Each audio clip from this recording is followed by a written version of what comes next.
जब हम पूरे गुजरात के अंदर ग्रामीण क्रांति का एक नया बिगुल बजा रहे थे और तब जाकर के हमने हरिपुरा कांग्रेस की याद में 2009 में हरिपुरा गांव में जाकर के और जिस प्रकार से उस समय सुभाष बाबू के बैलगाड़ी से ले जाने का एक बहुत बड़ा काम उस वहां के किसानों ने किया था, वैसा ही दृश्य दोबारा जीवित किया था। और उस दिन हमने बैलगाड़ी से लेकर के सैटेलाइट तक की यात्रा को जोड़ा था और गुजरात के 18,000 गांवों को ब्रॉडबैंड कनेक्टिविटी देने का शुभारंभ किया था।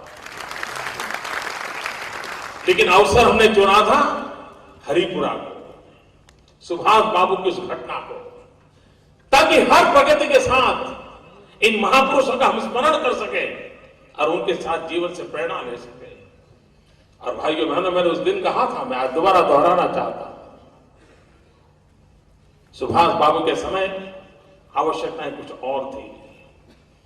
सुभाष बाबू के समय अंग्रेजों के खिलाफ जंग जीतना था।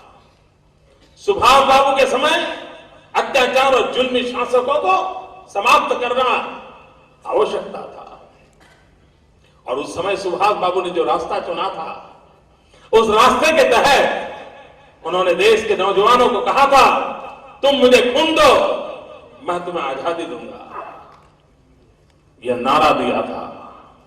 मैंने हरिपुरा में नारा दिया था और मैंने गुजरात की जनता से मांगा था कि तुम मुझे साथ दो, मैं तुम्हें विकास दूंगा।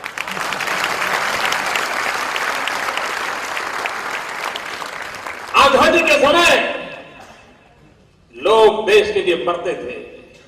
आजाद हिंदुस्तान में देश के लिए जीने वालों की जरूरत होती है। आज हमारा सौभाग्य नहीं है कि हम देश के लिए मर सकें, लेकिन आज हमारा सौभाग्य है कि हम देश के लिए जी सकें।